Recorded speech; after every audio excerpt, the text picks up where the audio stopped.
Hello दोस्तों, स्वागत है आपका जीके क्लासेस में। जैसा कि आप लोग जानते हैं कि आप लोगों का बिहार पारा मेडिकल इंट्रेंस एग्जाम का परीक्षा डेट यानी कि एग्जाम बहुत नजदीक आ चुका है। यानी कि 24 तारीख को आप सभी का परीक्षा होने वाला है। अगर आप लोगों ने तैयारी किए हैं तो इस विज्ञान में मैं टॉप 50 क्वेश्चन लेकर आया हूँ। अगर आप 50 में से 45 सही कर देते हैं तो आपका विज्ञान काफी बेहतर है। आप एग्जाम में विज्ञान से जो भी क्वेश्चन पूछेगा, काफी क्वेश्चन, अधिकतर क्वेश्चन आप सही करेंगे। तो चलिए क्लास को शुरू करते हैं। देखिएगा, इसमें से पहला सवाल है इसमें से पहला सवाल है एम्फीबिया। एम्फीबिया एम्फीबिया शब्द का एम्फीबिया शब्द का एम्फीबिया एम्फीबिया शब्द का अर्थ होता है। पहला सवाल है, क्वेश्चन है, एम्फीबिया शब्द का अर्थ क्या होता है। तो देखिएगा, एम्फीबिया शब्द का अर्थ क्या होता है। एम्फीबिया शब्द का अर्थ क्या होता है। तो देखिए, पहला ऑप्शन है वे जंतु जो पानी में रहते हैं। वे जंतु जो पानी में रहते हैं। पहला है वे जंतु जो पानी में रहते हैं। दूसरा, वे जंतु जो केवल जमीन पर रहते हैं। तीसरा, वे जंतु जो पौधे पर रहते हैं यानी कि पेड़ पर रहते हैं। चौथा, चौथा क्या है, चौथा वह जंतु वह जंतु जो जल और थल दोनों पर रहते हैं। वह जंतु जो जल और थल दोनों पर रहते हैं। तो बताइएगा इसमें कौन सा आंसर होगा, है ना। तो शब्द एम्फीबिया का अर्थ क्या होता है, वह जंतु जो जल और थल दोनों में पर रहते हैं। Option option D is the correct. Option D इस सवाल का सही आंसर है। चलिए आगे बढ़ते हैं। सेकेंड क्वेश्चन बोल रहा है कि निम्नलिखित निम्न में से कौन सा कवक एल्कोहल बनाने में सबसे अधिक प्रयोग किया जाता है। यानी कि शराब बनाने के लिए किसका अधिक प्रयोग किया जाता है। शराब बनाने के लिए किसका अधिक प्रयोग किया जाता है। तो ईस्ट का किसका प्रयोग किया जाता है अधिक, तो ईस्ट का प्रयोग किया जाता है अधिक। ये याद रखिएगा। अगर आपने 12th सही से विज्ञान पढ़े हैं तो आपको इस एग्जाम में कोई दिक्कत होने वाला नहीं है। क्योंकि पूरी तरह से क्योंकि जो बिहार पैरामेडिकल का जो एग्जाम होता है वो पूरी तरह से 12th लेवल पर होता है। तो अगर आपने 12th को अच्छी तरह से पढ़ा है तो आपको चिंता करने की कोई जरूरत नहीं होगी। तो चलिए आगे बढ़ते हैं। अगला क्वेश्चन है कि डायबिटीज के रोगियों के शरीर का कौन सा अंग काम नहीं करता है। यानी कि जिसको डायबिटीज हो जाता है तो उसके शरीर का कौन सा अंग काम नहीं करता है। तो अग्नाशय कौन सा काम नहीं करता है, तो अग्नाशय काम नहीं करता है। अग्नाशय काम नहीं करता है। डायबिटीज के रोगी के शरीर का कौन सा अंग सही ढंग से कार्य नहीं करता है, तो अग्नाशय। उनके शरीर का अग्नाशय का जो अंग होता है वो सही ढंग से क्या करते हैं, वो सही ढंग से काम नहीं करते हैं। तो चलिए आगे बढ़ते हैं। अगला क्वेश्चन है मानव जाति का अध्ययन क्या कहलाता है। यानी कि जो मानव है उनकी जातियों का अध्ययन क्या कहलाता है। एंथ्रोपोलॉजी क्या कहलाता है, एंथ्रोपोलॉजी कहता है। मानव जाति का अध्ययन क्या कहलाता है, एंथ्रोपोलॉजी। फिर देखिए आगे है हमारे जीव का वह भाग जो मीठे स्वाद बनाता है, जो मीठे स्वर बनाता है। तो कौन सा बनाता है, तो वो कौन सा बनाता है, तो अग्रभाग बनाता है। वो कौन सा भाग बनाता है, अग्रभाग बनाता है। हमारे जीव का वह भाग जो मीठे स्वर बनाता है कौन बनाता है, अग्रभाग बनाता है।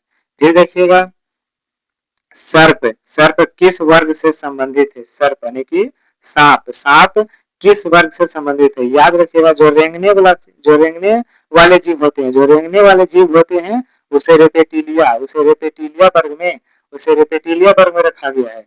जो रेंगने वाले जीव होते हैं उसे रेप्टिलिया वर्ग में रखा गया है। 7वां नंबर क्वेश्चन देखिएगा, भारतीय मोर का वैज्ञानिक नाम क्या है? भारतीय मोर का वैज्ञानिक नाम क्या है? तो भारतीय मोर का वैज्ञानिक नाम है पावो क्रिस्टेसन। पावो क्रिस्टेसन याद रखिएगा। ये सभी जो आपको हम दे रहे हैं ये सभी मॉडल प्रैक्टिस का क्वेश्चन है। तो चलिए आगे बढ़ते हैं।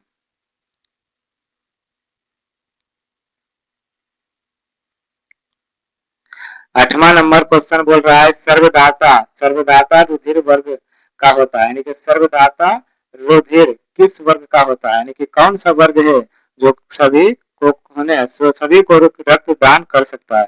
तो यहाँ ये इसको यहाँ पट्टी यहाँ ओ कर लीजिए, यहाँ कौन सा कर लीजिए ऑप्शन ओ कर लीजिए। तो सर्वदाता किस रुधिर वर्ग का होता है? तो किस रुधिर वर्ग का होता है? तो ए का होता है। किसका होता है? ए का होता है। फिर देखिए 9वां नंबर क्वेश्चन बोल रहा है जीन क्या होता है? जीन क्या होता है? तो आप जीन क्या होता है तो आप जानते हैं कि जीन जो है वो डीएनए का, जो जीन है वो डीएनए का क्या है? एक भाग है। जीन डीएनए का क्या होता है? एक भाग होता है। तो फिर देखिए 10वां नंबर क्वेश्चन बोल रहा है आर्यच पद किसके नाम पर उत्पन्न हुआ? आर्यच पद किसके नाम पर उत्पन्न हुआ? बंदर, चूहा, मनुष्य, कुत्ता। तो बताइएगा किसके नाम पर उत्पन्न हुआ? आर्यच पद किसके नाम पर उत्पन्न हुआ? तो बंदर यानी कि रिसस के नाम पर आर्यच पद क्या हुआ? आर्यच पद उत्पन्न हुआ। फिर देखिए एक स्वस्थ मनुष्य को प्रतिदिन कितनी कैलोरी ऊर्जा की आवश्यकता होती है? यानी कि एक स्वस्थ मनुष्य जो पूरी तरह से ठीक ठाक है उसको प्रतिदिन कितनी ऊर्जा की आवश्यकता होगी? देखिए पहला बोल रहा है 3600 कैलोरी, 2900 कैलोरी, 2400 कैलोरी, 1000 कैलोरी। तो बताइएगा कौन सा होगा? जी हाँ, कौन सा होगा? ए नंबर 3600 कैलोरी। 3600 कैलोरी एक स्वस्थ मनुष्य को प्रतिदिन ऊर्जा की आवश्यकता होती है। तो चलिए आगे बढ़ते हैं।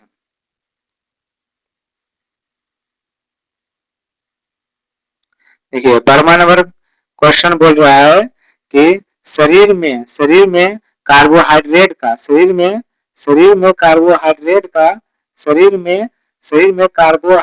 का उपापचयी होता है। जो शरीर है उसमें कार्बोहाइड्रेट का उपापचयी यानी कि किसमें कौन करता है? कौन करता है? तो इंसुलिन। कौन करता है? इंसुलिन।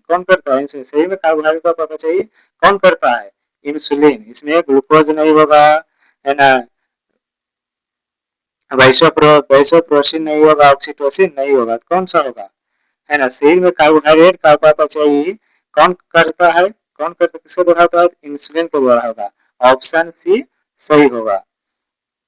फिर देखिए बोल रहा है 13 नंबर क्वेश्चन मोटापा किसकी अधिकता के कारण होता है? यानी कि जो लोग आदमी अधिक मोटे हो जाते हैं वो किसकी अधिकता के कारण होता है? तो किसके अधिकता का कारण होता है? मोटे किसके अधिकता? शर्करा के कारण, वसा के कारण, प्रोटीन के कारण, संयोजी ऊतक के कारण। तो बताइएगा किसके कारण होता है? जी हाँ, वसा ऊतक के कारण। किसके कारण होता है? वसा ऊतक के कारण है ना आदमी क्या होते हैं? मोटा हो जाते हैं। अब जब वही आदमी क्या होता है? जब आदमी अधिक मोटा हो जाता है तो वही जब दौड़ता है ना, तो जब वही दौड़ता है तो उसका जो वसा ऊतक है वो क्या होता है? वो धीरे धीरे पिघलने लगता है और आदमी का वजन धीरे धीरे कमते जाता है। तो याद रखिएगा मोटापा किसके अधिकता कारण होता है? तो वसा ऊतक के कारण। फिर देखिए 14 नंबर क्वेश्चन बोल रहा है क्या? यदि किसी बंदूक से 0.06 ग्राम की गोली 40 मीटर पर सेकेंड के वेग से छोड़ी जाती है, यदि बंदूक 20 सेंटीमीटर पर सेकेंड से पीछे हटती है तो इसका द्रव्यमान क्या होगा? तो चलिए जल्दी निकाल के बताइएगा क्योंकि आपका एग्जाम नजदीक आ चुका है। आपको इस सवाल को देखते साथ तुरंत आंसर देना है। तो चलिए जल्दी बताइएगा यदि किसी बंदूक से 0.06 ग्राम की गोली 40 मीटर पर सेकेंड के वेग से छोड़ी जाती है, यदि बंदूक 20 सेंटीमीटर के वेग से पीछे हटती है तो इसका द्रव्यमान क्या होगा, जल्दी बताइएगा। इसका द्रव्यमान क्या होगा? जी हाँ, इसका द्रव्यमान क्या होगा? 12 kg। इसका द्रव्यमान क्या हो जाएगा? इसका द्रव्यमान हो जाएगा 12 kg। तो चलिए आगे बढ़ते हैं।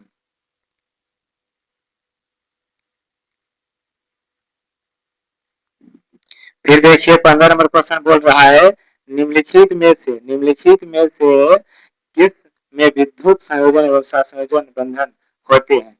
बोल रहा है निम्नलिखित में से किस विद्युत संयोजन निम्नलिखित में से किस में विद्युत संयोजन बंध एवं संयोजन बंध दोनों होते हैं, यानी कि इनमें से किस में विद्युत संयोजन बंध भी है और विद्युत संयोजन बंध भी है और संयोजन बंध भी है। किसमें? CH4 में, यानी कि इसको देख लिख लीजिए क्या, CH4 KCl में कि SO2 में कि NaOH में कि NaOH में। तो देखिए किसमें पाया जाता है, तो बताइएगा किसमें पाया जाता है, तो किसमें पाया जाता है, तो NaOH में पाया जाता है। क्यों? क्योंकि जब इसे NaOH को तोड़ा जाता है तो किसमें टूटता है, ये टूटता है Na प्लस और OH माइनस, Na प्लस और OH माइनस में क्या होता है, टूटता है। इसीलिए इसमें विद्युत संयोजन एवं संयोजन बंध दोनों पाया जाता है। किसमें? NaOH में। 16 नंबर क्वेश्चन बोल रहा है प्रोड्यूसर गैस का ईंधन तथा नाइट्रोजन गैस के स्रोत के रूप में प्रयोग किया जाता है, यह गैस प्राप्त की जाती है। प्रोड्यूसर गैस का ईंधन तथा नाइट्रोजन गैस के स्रोत के रूप में प्रयोग किया जाता है, तो यह गैस प्राप्त, यानी कि इस गैस को किस तरह से प्राप्त किया जाता है। तो पहला ऑप्शन बोल रहा है गर्म वक्र यंत्र पर तेल के छिड़काव द्वारा। दूसरा बोल रहा है पानी और हवा का मिश्रण तत्व कोक पर प्रभाव, यानी कि कोक पर प्रवाहित करने पर, है ना। तीसरा बोल रहा है हवा की उद्दीपन कोक को फैलाव पर प्रभावित करने पर। और चौथा ऑप्शन है भाप को उद्दीत कोक पर प्रवाहित करने पर। तो बताइएगा इसमें कौन सा ऑप्शन होगा, तो इसका सही आंसर हो जाएगा भाप को उद्दीत कोक पर प्रवाहित करने पर। ऑप्शन डी इसका सही आंसर होगा। फिर देखिए एक तत्व जिसकी परमाणु संख्या 15 है, उसके संबंध में निम्न में कौन सा कथन सही है। यानी कि एक तत्व जिसकी परमाणु संख्या कितना 15 है, यानी कि वर्ग 15 के तत्व की ये बात कर रहा है। तो वर्ग 15 के तत्व में इनमें से कौन सा कथन में सही है, तो देखिएगा वर्ग 15 का तत्व है, ये तो बोल ही दिया आप क्वेश्चन में, क्योंकि वर्ग 15 का तत्व ये तो इसे ही सही हो गया है ना। तत्व की संयोजकता 3 होती है, यस, इसकी संयोजकता कितनी होती है, इसकी संयोजकता 3 होती है। और ये तत्व क्या होता है, ये तत्व अधातु होता है। तो इसमें कौन सा आंसर हो जाएगा, डी, इनमें से सभी। तो चलिए आगे बढ़ते हैं। आशा करते हैं आप सभी लोग सही आंसर आप सभी से बन रहा होगा। और अंत में बताएंगे आपको कि एग्जाम सेंटर पर क्या लेकर जाना है, किस चीज का आपको जरूरी है कि वहां पर चेकअप किया जाता है, वरना अगर आपके पास वो चीज नहीं हुआ तो आपको वापस भेजा सकता है। तो अंतिम में उसकी बात करेंगे हम, ठीक है। 17 नंबर क्वेश्चन देखिए एक तत्व जिसकी परमाणु संख्या 15 है, उसके संबंध में निम्न में से कौन सा कथन सही है। ये तो क्वेश्चन हो ही गया था, इनमें से सभी। तो देखिए 18 नंबर है ना, किंगडम मोनेरा में शामिल है। किंगडम मोनेरा जो जगत है, जगत कितने होते हैं, 5 होते हैं। तो उसमें जो किंगडम मोनेरा होते हैं उसमें कौन शामिल है, यस, उसमें कौन सा शामिल है, उसमें बैक्टीरिया शामिल, उसमें बैक्टीरिया को शामिल किया गया है। किंगडम मोनेरा में किसको शामिल किया गया है, बैक्टीरिया को। फिर देखिए बोल रहा है एलपीजी गैस में कौन सा हाइड्रोकार्बन मौजूद होता है। ये देखिए क्लास 12 में अगर जो विद्यार्थी साइंस लिए होंगे उसके लिए ये सभी क्वेश्चन तो ऐसे ही देखने के साथ ही आंसर दे रहे होंगे, क्योंकि ये सभी क्वेश्चन 12th में कई बार ये सभी 12th में वीवीआई क्वेश्चन है। ठीक है ना। तो देखिएगा एलपीजी गैस में कौन सा हाइड्रोकार्बन मौजूद होता है, तो प्रोपेन होता है, एन ब्यूटेन होता है, आइसोब्यूटेन होता है, कि इनमें से सभी होता है। तो बताइएगा कौन कौन सा होता है। इसमें सभी होता है, इसमें प्रोपेन भी होता है, ब्यूटेन भी होता है, ब्यूटेन भी होता है और आइसोब्यूटेन भी होता है। तो कौन, ऑप्शन डी, इनमें से सभी, इनमें से सभी हो जाएगा इसका आंसर। तो चलिए आगे बढ़ते हैं।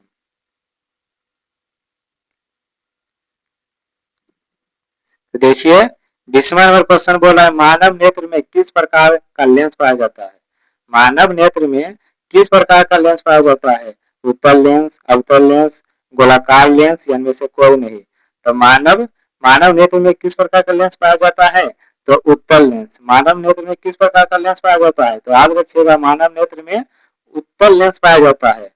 तो आप ये भी बता दीजिए कि दूरदृष्टि दोष को दूर करने के लिए, दूरदृष्टि दोष को यानी कि दूर दूरदृष्टि दूरदृष्टि दोष दूरदृष्टि दोष को दूर करने के लिए किस लेंस का प्रयोग किया जाता है। दूरदृष्टि दोष को दूर करने के लिए किस किस लेंस का प्रयोग किया जाता है, तो उत्तल लेंस का ही प्रयोग किया जाता है।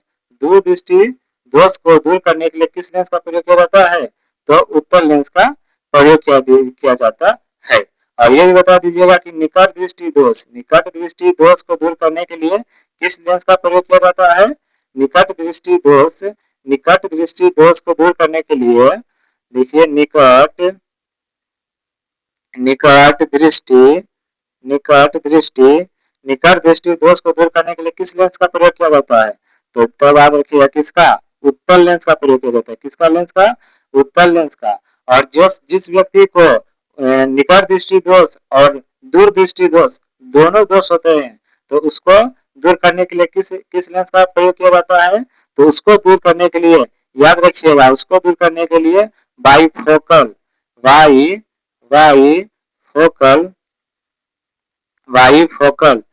वाईफोकल लेंस का प्रयोग किया जाता है। इसको दूर करने के लिए वाईफोकल लेंस का प्रयोग किया जाता है, जो कि एक ही चश्मे में दो लेंस लगा होता है, एक ऊपर और एक नीचे। ये भी याद रखिएगा, ठीक है। चलिए आगे बढ़ते हैं। फिर देखिए 21 नंबर क्वेश्चन बोल रहा है कि ओजोन परत में छेद होने के कारण मानव शरीर का कौन सा अंग सबसे अधिक प्रभावित होता है। यानी कि ओजोन परत में आप तो जान रहे हैं कि दिनों पर दिन क्या हो रहा है, गर्मी बढ़ रहा है। तो ओजोन परत में छेद होने के कारण मानव शरीर का कौन सा अंग सबसे ज्यादा प्रभावित होता है, तो मानव शरीर का जो सबसे भारी होता है, भारी हिस्सा वही प्रभावित होगा कौन सा, त्वचा। मानव शरीर कौन सा प्रभावित होता है, तो त्वचा प्रभावित होता है अधिक। देखिए 22वां क्वेश्चन बोला है मूलांकुर के अलावा पौधे के किसी अन्य भाग से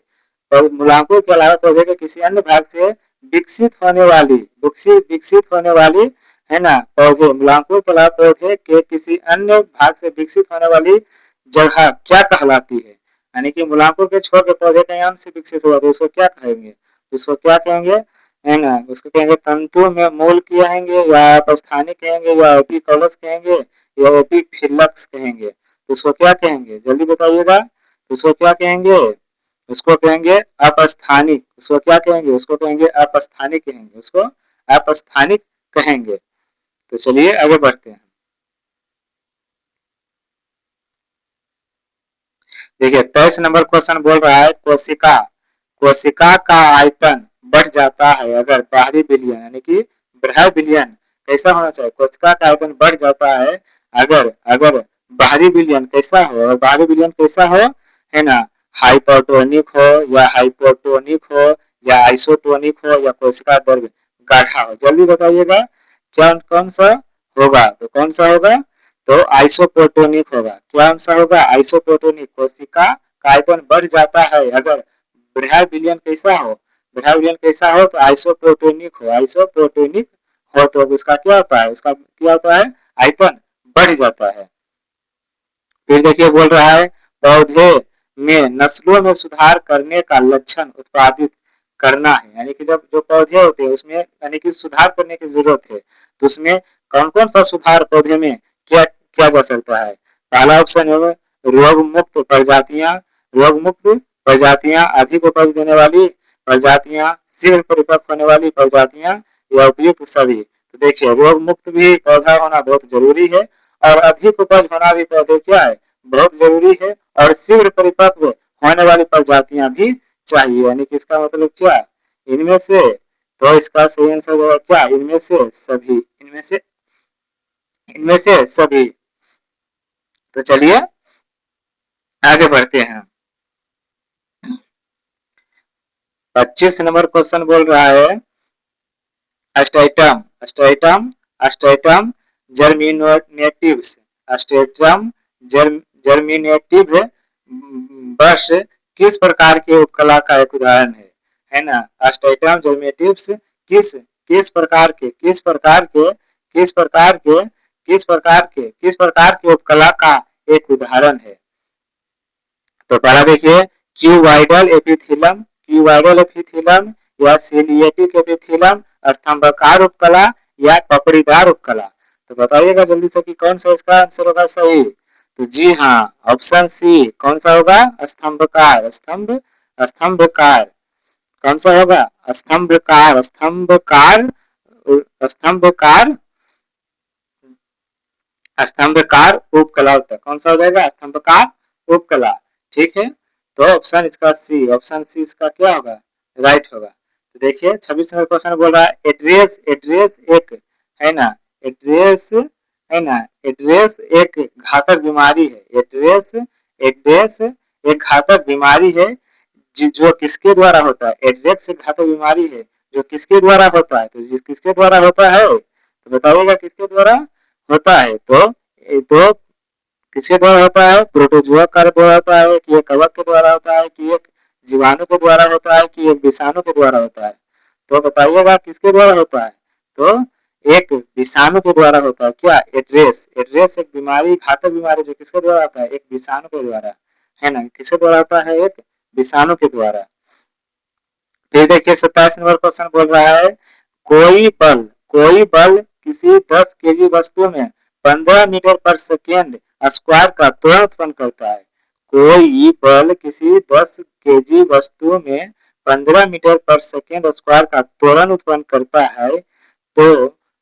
है तो लगाए गए बल की गणना कीजिए, लगाए गए बल की गणना कीजिए। तो जल्दी जल्दी इस क्वेश्चन का आप हल कीजिए है ना। कोई बल किसी 10 केजी वस्तु में 15 मीटर पर सेकेंड स्क्वायर का त्वरण उत्पन्न करता है तो लगाए गए बल की गणना कीजिए, लगाए गए बल की गणना कीजिए, कितना होगा, 120 न्यूटन या 100 न्यूटन या 150 न्यूटन या फिर 100 न्यूटन। तो कौन सा हो जाएगा इसका, जी हाँ कितना होगा, 150, 150, 150 हो जाएगा कितना, 150, 150 न्यूटन, कितना हो जाएगा, 150 न्यूटन। ठीक है, आगे बढ़ते हैं।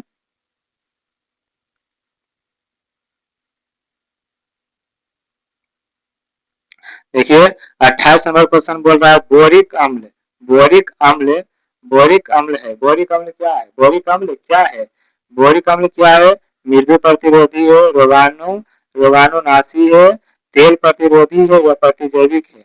तो बोरिक अम्ल क्या है, बोरिक बोरिक अम्ल क्या है बताइएगा, बोरिक अम्ल क्या है, तो बोरिक अम्ल क्या होगा, मृदु, बोरिक अम्ल जो है वो क्या है, बोरिक अम्ल मृदु प्रतिरोधी होता है, बोरिक अम्ल जो है वो क्या होता है, बोरिक अम्ल मृदु, बोरिक अम्ल मृदु प्रतिरोधी होता है।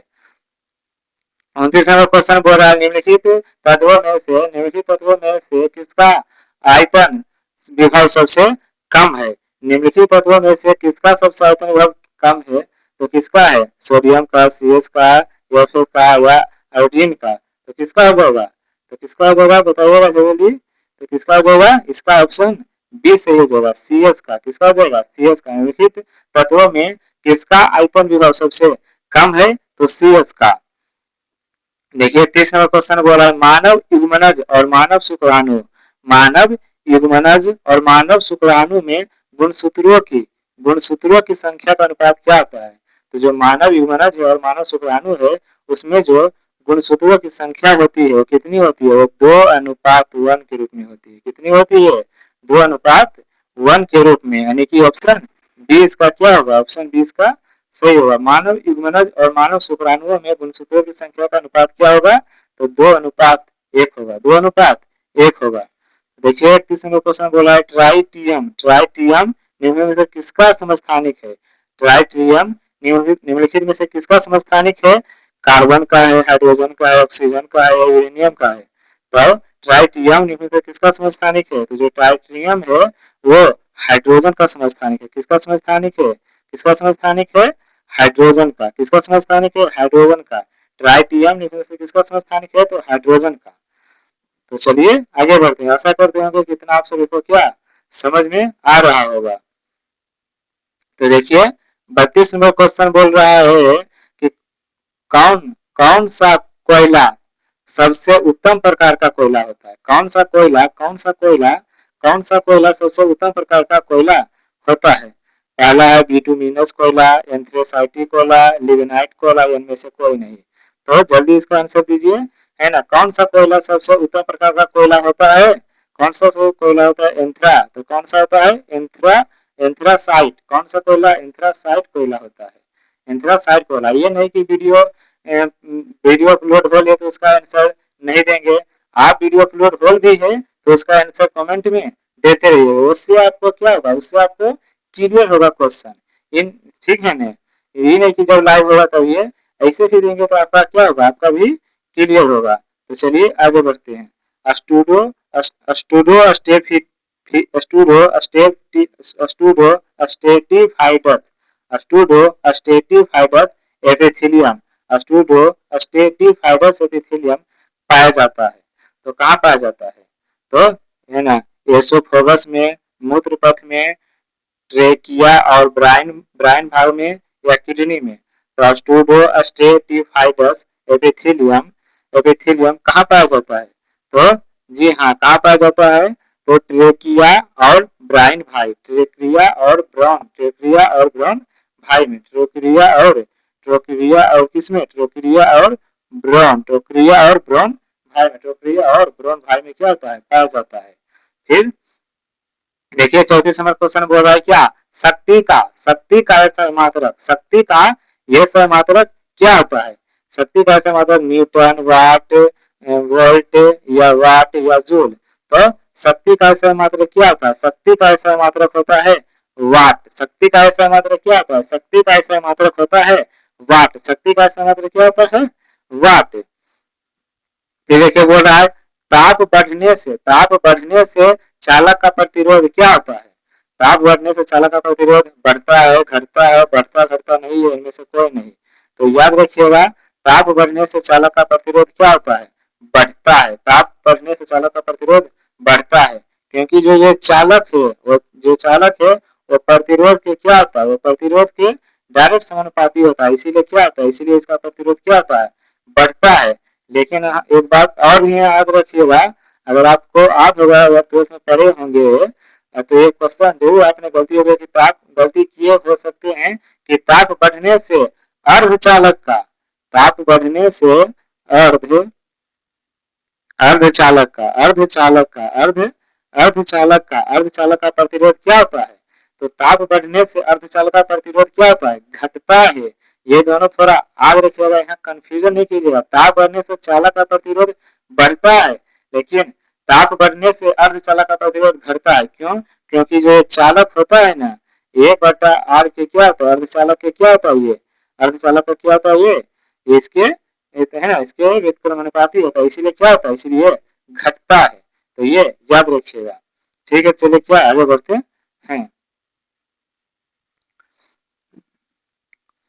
तो देखिए 36 नंबर क्वेश्चन बोल रहा है, 36 नंबर क्वेश्चन क्या बोल रहा है, बोल रहा है कोई वस्तु जिस कोई वस्तु जिस पानी में कोई वस्तु जिस पानी में तैर रहा हो उस पानी में नमक मिला दिया जाए तो प्रतिफल क्या होगा। यानी कि कोई वस्तु है वो पानी में क्या हो रहा है, तैर रहा हो, अगर और उस पानी में हम नमक मिला दिए नमक मिला दिए तो क्या होगा, वस्तु डूबेगा, वस्तु पहले डूबेगा और फिर से तैरने लगेगा, वस्तु का वह आयतन जो जल में डूबा हुआ था घटेगा या फिर इसका आकलन संभव नहीं है। तो जल्दी जल्दी आप सभी लोग इसका आंसर दीजिए। इसका आंसर क्या हो जाएगा सही, इसका आंसर हो जाएगा ऑप्शन सी।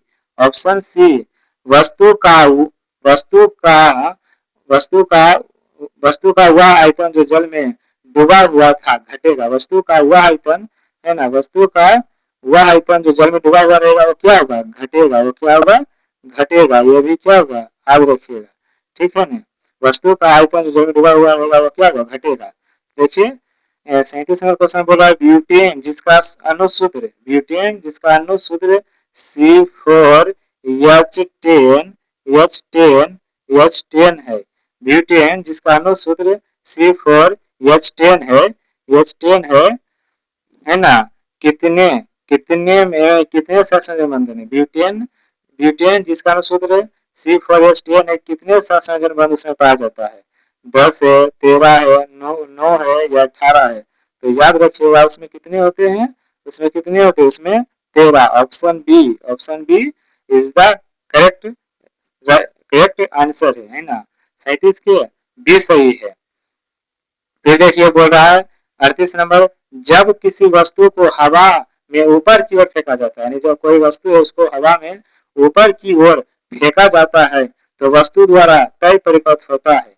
यानी कि जो ऊपर गया वस्तु गया तो उसके द्वारा जो परिपथ होता है किया उसको क्या कहते हैं, रेखीय कहते हैं, गोलाकार कहते हैं, दीर्घवृत्तीय कहते हैं या परवलय के आकार के कहते हैं।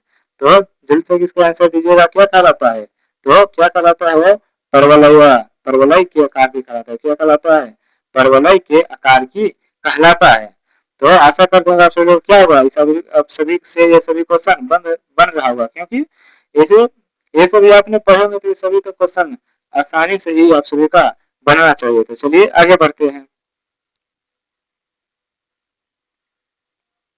देखिए 39 नंबर क्वेश्चन बोल रहा है क्या, 39 नंबर क्वेश्चन बोल रहा है यदि किसी वस्तु का द्रव्यमान 20 किलोग्राम है या वजन बराबर है, या वजन बराबर है 1.969 19.699 या फिर इसको देख लीजिएगा ये कि क्या 96 इंटू 10 टू पावर 5 डाइन है ना, 96 इंटू 10 टू पावर 5 डाइन या फिर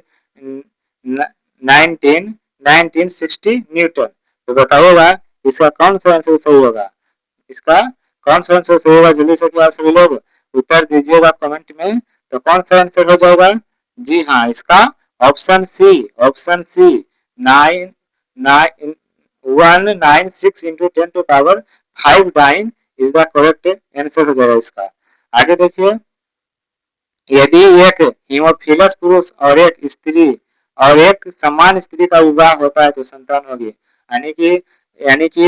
यानी कि किस जो शादी होता है, एक जो पुरुष होता है उसको क्या होता है, उसको हीमोफीलिया होता है, उसको क्या होता है, उसको हीमोफीलिया होता है। लेकिन जो स्त्री होती है उसको वो क्या है, उसको वो एक समान है और दोनों का विवाह होता है तो उससे जो संतान, उससे जो बच्चे जन्म लेंगे वो कैसे होंगे, वो कैसे होंगे, सभी लड़के हीमोफिलस होंगे, सभी समान होंगे, लड़कियां हीमोफिलस होगी, सभी संतान हीमोफिलस होंगे।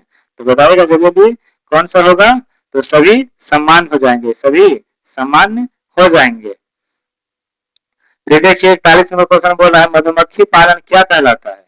जो मधुमक्खी होता है उसका पालन क्या कहलाता है, तो मधुमक्खी पालन क्या कहलाता है, तो एपीकल्चर। मधुमक्खी पालन क्या कहलाता है, मधुमक्खी पालन एपीकल्चर कहलाता है। आगे देखिएगा है ना, आगे 42 नंबर क्वेश्चन बोल रहा है मलेरिया रोग का वाहक है। मलेरिया रोग का वाहक कौन है ना, मलेरिया रोग का वाहक कौन होता है, मलेरिया रोग का जो वाहक होता है मादा एनाफिलीज मच्छर। मलेरिया रोग का जो वाहक होता है वो मादा एनाफिलीज मच्छर होता है। 43 नंबर क्वेश्चन बोल रहा है यदि किसी वस्तु का भार 49 न्यूटन है, यदि किसी वस्तु का भार 49 न्यूटन है तो उसका द्रव्यमान होगा। यदि किसी वस्तु का भार 49 ग्राम है तो उसका द्रव्यमान क्या होगा? तो जल्दी से बताइएगा। 8 केजी होगा, 5 केजी होगा, 18 केजी होगा या 11 केजी होगा? तो यदि किसी वस्तु का द्रव्यमान 40 न्यूटन है तो उसका जो द्रव्यमान हो जाएगा क्या हो जाएगा? 5 केजी हो जाएगा। उसका जो द्रव्यमान है वो क्या हो जाएगा? उसका द्रव्यमान 5 केजी हो जाएगा। ये याद रखिएगा। फिर देखिए 44 नंबर क्वेश्चन बोल रहा है यहाँ 18 की जगह क्या कर लीजिए, यहाँ पे आप 8 कर लीजिए। यहाँ पे 18 नहीं, यहाँ पे केवल क्या है? यहाँ पे केवल क्या है? 8 है। तो बोल रहा है 8 मीट्रिक टन की कार, 8 मीट्रिक टन की कार 72 किलोमीटर प्रति घंटा वर्ग से जा रही है। इसके संवेग की गणना कीजिए। इसके संवेग की जल्दी आप सभी लोग गणना कीजिएगा। 8 मीट्रिक टन की कार 72 किलोमीटर प्रति घंटा के वेग से जा रही है। इसके संवेग की गणना कीजिए। इसका संवेग कितना हो जाएगा? इसका संवेग, इसका जो संवेग हो जाएगा कितना होगा?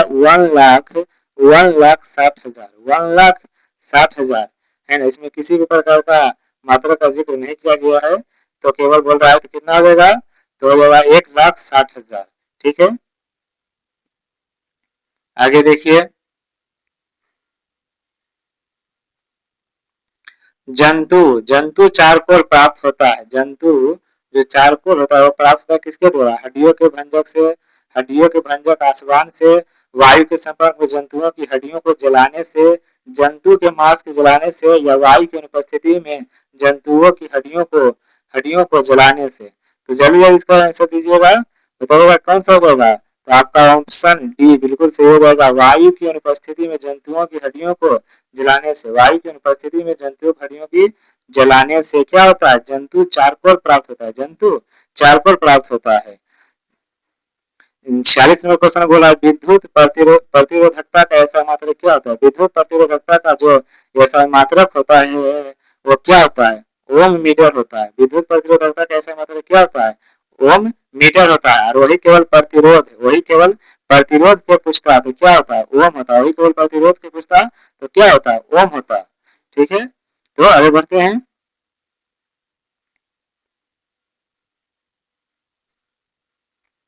47 नंबर क्वेश्चन बोला है निम्नलिखित में से भारत में किस राज्य में है ना, निम्नलिखित में से भारत में किस राज्य में, बोलिएगा, निम्नलिखित में से भारत में किस राज्य में सोपानिक फार्मिंग बहुत प्रचलित है ना। निम्नलिखित में से भारत में किस राज्य में सोपानिक है ना, सोपानिक फार्मिंग बहुत प्रसिद्ध है? इसको थोड़ा सा ठीक कर लीजिएगा है। निम्नलिखित भारत में सोपानिक फार्मिंग फार्मिंग बहुत प्रसिद्ध है। ये पंजाब, बिहार, राजस्थान, उत्तराखंड। तो बताओ जल्दी किसमें कहाँ प्रसिद्ध है? कहाँ प्रसिद्ध है? कहाँ प्रसिद्ध है? तो ऑप्शन डी उत्तराखंड में। कहाँ प्रसिद्ध है? तो उत्तराखंड में। उत्तराखंड में क्या है? प्रसिद्ध है। निम्न में से भारत में किस राज्य में स्वकार्य फार्मिंग बहुत प्रचलित है? तो उत्तराखंड में। आगे देखिएगा, बोला तत्व मैग्नीशियम सल्फर के साथ अभिक्रिया कर कौन सा बंधन बनाता है? तो जो तत्व मैग्नीशियम है वो सल्फर के साथ अभिक्रिया करके कौन सा बंधन बनाता है? आयनिक बंधन, सहसंयोजक बंधन, ये भी दोनों, ये में से कोई नहीं। तो बताइए जल्दी से कि कौन सा बंधन बनाता है? तो जी हाँ, आयनिक बंधन बनाता है। कौन सा बंधन बनाता है? आयनिक बंधन बनाता है। तो आगे क्वेश्चन देखते हैं।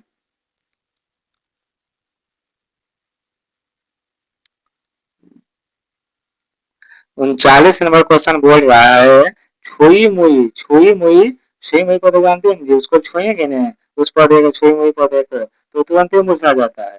तो वही बोल रहा है छुई मुई पौधे की पत्तियां का झुकना किसके कारण होता है? कि आप जो उसको छू देते हैं तो क्या होता है? वो झुक जाता है।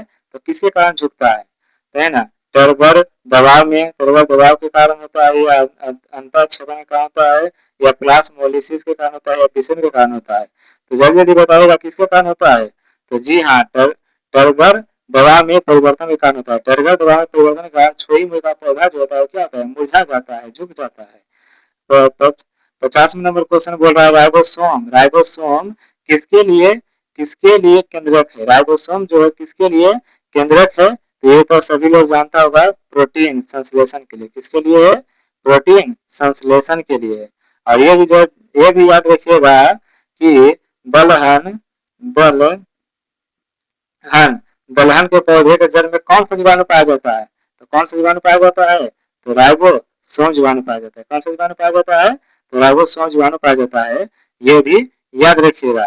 तो आपका क्या हो गया? आपका 50 क्वेश्चन कंप्लीट होगा। आप बताइएगा कि आपका 50 में कितना सही हुआ, आपका 50 में कितना सही हुआ। हम आपको बोले थे कि अंत में क्या क्या ले जाना है वो बताएंगे। तो देखिए, पहला तो ले जाएगा क्या? पहला तो ले जाएगा एडमिट कार्ड, जो आपको एडमिट कार्ड दिया गया है, पहला एडमिट कार्ड ले जाएगा पहले नंबर पर। दूसरा नंबर पर अपना आधार कार्ड भी ले लीजिएगा, अपना आधार कार्ड भी ले लीजिएगा, है ना। और तीसरा नंबर पर क्या ले लीजिएगा? तीसरा फोटो ले लीजिएगा। क्या लीजिएगा? फोटो ले लीजिएगा 2 गो। तो क्या पता वहां पर ही आपसे फोटो भी मांग लिया जाए। तो पहला एडमिट कार्ड ले लीजिएगा, दूसरा आधार कार्ड ले लीजिएगा और तीसरा फोटो ले लीजिएगा, है ना। इतना सभी लोग आपसे तैयार करके तो रखते होंगे पहले से ही। तो इतना तैयार रखिएगा और देखिए आपका कितना कितना सही हुआ है। अगर इसमें आपका अधिक गलती हो रहा है तो आपको अभी 3-4 दिन का टाइम है। आप तैयारी और भी अपनी तैयारी को क्या कीजिए? मजबूत कीजिए और एग्जाम में जाइए और अपना एक सीट हासिल करके आइए। यही भगवान से दुआ करते हैं और आप सभी का एग्जाम अच्छे जाए, मन लगा के पढ़ते रहिए। आज के लिए इतना ही, धन्यवाद। अगर आप लोगों को अच्छा लगा वीडियो तो लाइक शेयर कमेंट और सब्सक्राइब चैनल को जरूर कीजिएगा, क्योंकि मैं आप सभी को लिए और भी वीडियो आगे लाने वाला हूँ, जो किस पर होगा? जो जीके पर होगा, केवल ओनली जीके पर होगा। तो आप सभी लोग चैनल को सब्सक्राइब कर लीजिएगा। अगर लाएंगे तो उस पर आपको सबसे पहले नोटिफिकेशन जाए। तो चलिए आज के लिए इतना ही।